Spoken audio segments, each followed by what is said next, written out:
Hello everyone, in this video we will be creating a grid of map tiles to be able to display a more complete map. In case you missed the previous video, you can just find it linked in the description down below. So let's get started. In the previous video we were able to create a single map tile using a single image tag. So in order to show a more complete map, we would just be using more image tags to do so. So let's start by creating more copies of the image tag that we have created earlier. I'll just replace the IDs so that they are unique, and then we can just refer to them in our JavaScript code here.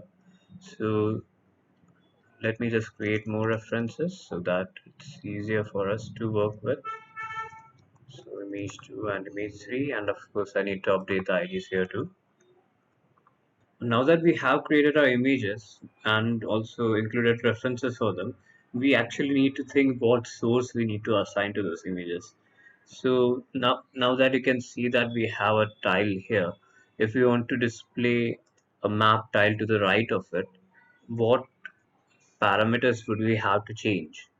Well, if you remember, the map tiles are stored in the OpenStreetMap tile server in a grid format, and we are able to locate that particular map tile within the grid using X and Y values. So just by modifying the X and Y values a little bit, we can find the tiles adjacent to the tile that we require. So let's just do that. I can do image one dot source and I'll pass tile to URL. Now since I want the tile to the right of it, I'll just increment the X value by 1 and keeping the other parameters constant. And now say I want the tile below the tile I currently have. So I'll just have to keep the X constant of course and increment the Y by 1 but at this time. And then to complete our quadrant, I'll increment both so that we have a perfect square. Okay, so we are getting an output, but it's not as quite as we expected it to be. We wanted a grid of images, but we are actually getting them all in a straight line. Okay, so why would that be? Okay, let me see if I resize my window a bit. Okay, so I'm getting a grid now, and I'm not getting a grid now. Okay, so as many of you might have guessed so far, it's actually because the image tags are overflowing, and that's why they are moving to the next line. So to fix that, we just need to add some CSS to do so. Luckily, we already have a style tag created. I can just use that. Of course, I need a class. I need to define classes for that. I'll be using flex boxes so that I'm getting uniform rows and columns to work with. So I'll create a class named flex row, which would just be a display flex, and it would just be flex direction as row, and I'll assign this div as flex row. And okay, so I want two images on each row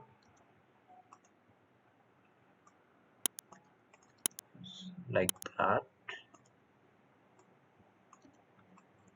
Okay, let's take a look at the output now. And yes, we are getting, as we expected, we are getting grid here. Okay, there is still some overflow happening, of course.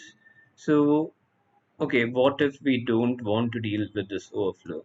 Well, we can just add another CSS rule for that, and the rule would be body overflow hidden. So yes, now whatever was overflowing is not showing anymore, meaning it's hidden. Okay, so other than that, we are also seeing some white space here between the image and the topmost part of the HTML page. So just to hide that, I can just set the default margin to 0. And yes, that's gone too.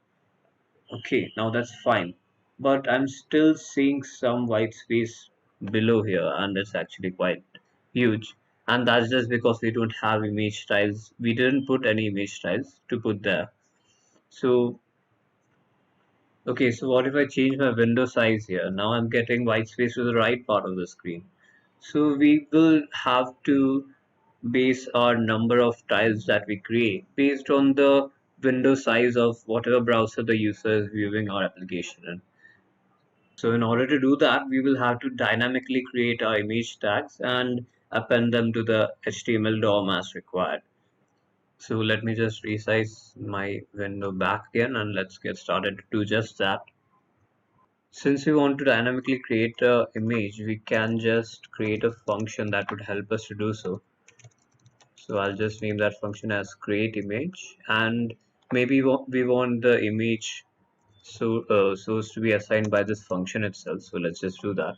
So the syntax to create an image in JavaScript is document.create element img. Then we'll assign the image source here and just return the image to use it in whatever is calling our create image function. So let's delete our earlier code and replace it with something new. I'll also delete the image tag. Okay, I'll also delete the image tags up above. And since we want to store our images somewhere, I'll also create a normal div and I'll give it, say, an ID of main so that we can put our images in that using our JavaScript code. So since we are going to add a grid of images, we would have two for loops, one for loop for the row and one for loop for the columns. So for now, let's say I want to create a 2 by 2 image again. Okay, now that I have my outer for loop, I'll also create my inner one. So it would be this. Alright, so we'll be creating a new row for every iteration of the outer for loop. So our new row is actually just under div tag. So let's also create a div tag here. So const div is document dot create element div, and we want to add our flex row class to the div. So I'll do just that. Alright. Now we also want to add this div to our main div. To do that, I'll first require a reference to that main div. So I'll just get that document.get element by id main, and then I can do main.append child div. Okay. Then I can create my image here by using my function that I had created here, create image. So I can create it as such, create image, and I'm supplying my source here, which of course would come from the tile to URL function, tile to URL. Okay, now my tile to URL is expecting three parameters, x, y, and z. So for now, I'll just mention x as I and y as j. But what about my z value? Since the zoom level would be common for all tiles that we are going to generate, we can just declare it globally here. So I'll just name it as current zoom. So I'll put it as 3 and supply it here. Okay. And then of course I need to append this particular image to the div that we have just created. So div.append child image. Okay, so we are getting some out. Okay, I think there's an issue with our function call here. The landmass is clipped right here, so there's obviously something wrong. I'll flip I and J, and yes, now I can see it correctly. We are viewing someplace in Canada instead of the location that we had seen earlier in our example.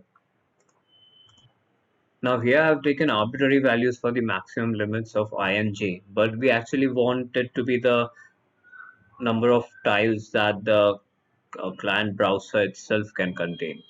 To find the bounds of the client, I can use two global variables present in JavaScript. They are named as inner height and inner width. I'll just open a console window in my browser here and just try to see what their values are currently. So window dot inner height and width are 712 and 150 respectively. So let's just use these values to try to calculate how many tiles we require. And since we also know what the tile sizes are, so we can just divide the inner height and inner width properties by 256, and we can use those values as our bounding limits for I and j here. So I'll just calculate it here. So my image rows would be window dot inner width divided by 256. Sorry, my rows would be the height, and my columns would be deduced using the width. And then I can just replace these values. Here I'll put my image rows, and here would be the image columns. Now let's save it. And okay, I think I mistyped somewhere. It's line number 42. Okay, window. Okay, now that I save it, we can see the output here. Oh, okay, I just closed the console window now, but I'm still seeing white space here.